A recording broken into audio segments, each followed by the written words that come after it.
नमस्कार मेरे प्रिय दोस्तों।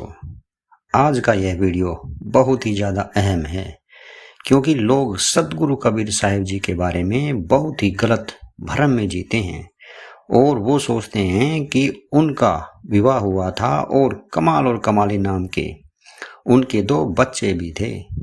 तो आज का ये वीडियो उसी रहस्य से पर्दा उठाने वाला है। तो आपसे मेरा अनुरोध है कि आप इस वीडियो को लास्ट तक जरूर सुनिएगा। इसके बाद आपका हमेशा तक के लिए इस भ्रम से पर्दा उठ जाएगा और आप सतगुरु कबीर जी के इस चमत्कार से उनको जान और समझ भी जाएंगे। तो चलिए दोस्तों, इस रहस्य को जानते हैं। तो ये कहानी है दोस्तों एक मृत लड़के कमाल की, जिसको कबीर साहिब ने जीवित किया था। यह इस प्रकार है। एक लड़के का शव, जो कि लगभग 12 वर्ष का था, नदी में बहता हुआ आ रहा था। तो सिकंदर लोदी के धार्मिक गुरु पीर, जिनका नाम शेख तकी, उन्होंने कहा कि मैं तो कबीर साहिब को तब खुदा मानूं जब मेरे सामने इस मुर्दे को जीवित कर दें। साहिब ने सोचा कि यदि यह शेख तकी मेरी बात को मान लेगा और पूर्ण परमात्मा को जान लेगा तो हो सकता है यह सभी मुसलमानों को सतमार्ग पर लगाकर काल के जाल से मुक्त करवा दे। सिकंदर लोदी राजा और सैकड़ों सैनिक उस दरिया पर विद्यमान थे। तब कबीर साहब ने कहा कि शेख जी, पहले आप प्रयत्न करें, कहीं बाद में कहो कि यह तो मैं अकेला भी कर सकता था। इस पर शेख तकी ने कहा कि ये कबीर तो सोचता है कि कुछ समय पश्चात यह मुर्दा बहकर आगे निकल जाएगा और मुसीबत टल जाएगी।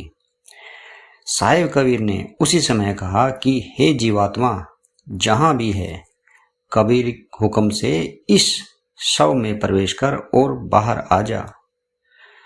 तुरंत ही वह 12 वर्षीय लड़का जीवित होकर बाहर आया और साहिब के चरणों में दंडवत प्रणाम की।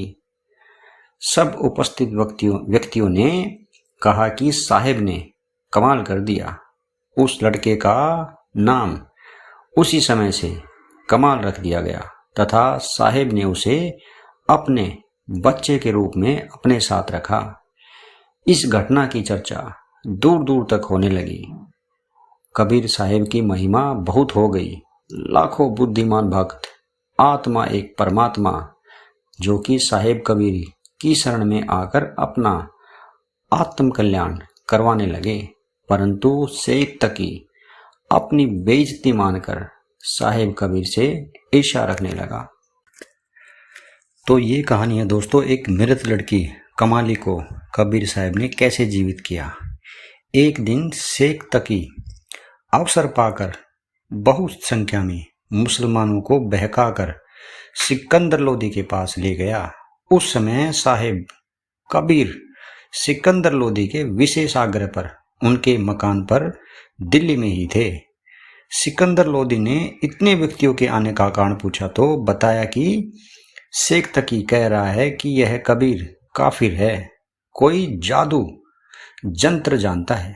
यदि यह कबीर मेरी लड़की, जो मर चुकी है और लगभग 15 दिन से कब्र में दबा रखी है, उसको अगर जीवित कर देगा तो मैं और सर्व उपस्थित व्यक्ति भी इस कबीर की शरण में आ जाएंगे, अन्यथा इस काफिर को सजा दी जाएगी। साहिब कबीर यही सोचकर कि हो सकता है कि यह नादान आत्मा ऐसे ही सतमार्ग स्वीकार कर ले, अपना भी उद्धार कर ले और अन्य आत्माओं का भी कल्याण करवा दे। चूंकि ये सर्व प्राणी आज चाहे मुसलमान हैं, चाहे हिंदू हैं, चाहे सिख हैं और चाहे ईसाई बने हुए हैं, सत कबीर साहिब, जो कि पूर्ण परमात्मा का ही अंश हैं, काल भगवान इनको भ्रमित किए हुए हैं। कबीर साहिब ने कहा कि आज से तीसरे दिन आपकी कब्र में दबी हुई लड़की जीवित हो जाएगी। निश्चित समय पर हजारों की संख्या में दर्शक कबीर के कहे अनुसार उस दिन उस कब्र के आसपास खड़े हो गए। कबीर साहिब ने कहा कि हे शेख तकी, आप भी कोशिश करें। उपस्थित जनों ने कहा कि यदि शेख तकी के पास शक्ति होती तो अपनी बच्ची को कौन मरने दे, कृपा आप ही दया करें। तब कबीर साहिब ने कब्र को फुड़वाकर उस कई दिन पुराने शव को जीवित कर दिया। वह लगभग 13 वर्ष की लड़की का शव था। तब सभी उपस्थित व्यक्तियों ने कहा कि कबीर साहिब ने तो कमाल कर दिया, कमाल कर दिया। कबीर साहिब ने उस लड़की का नाम कमाली रख दिया। लड़की ने अपने पिता शेख तकी के साथ जाने से मना कर दिया और कहा कि हे नादान प्राणियों, यह स्वयं पूर्ण परमात्मा सत्पुरुष आए हैं, इनके चरणों में गिरकर अपना आत्म कल्याण करवा लो। यह दयालु परमेश्वर ही हैं। हजारों व्यक्तियों ने साहेब के मतावलंबी अर्थात साहेब कबीर के विचारों के अनुसार भक्त बनकर अपना कल्याण करवाया, अर्थात नाम दान लिया तथा कबीर साहिब ने उस कमाली लड़की को अपनी बेटी के रूप में रखा। तो दोस्तों, आपको आज का ये मेरा वीडियो कैसा लगा? अगर आपको पसंद आए तो आप इसको प्लीज़ लाइक, शेयर और कमेंट जरूर कीजिएगा और मेरे चैनल को सब्सक्राइब जरूर कीजिएगा दोस्तों। तो नेक्स्ट टाइम फिर मिलते हैं कबीर जी के कुछ ऐसे ही रहस्यमयी और चमत्कारी गाथाओं के साथ। तब तक के लिए आप अपना ख्याल रखिएगा दोस्तों।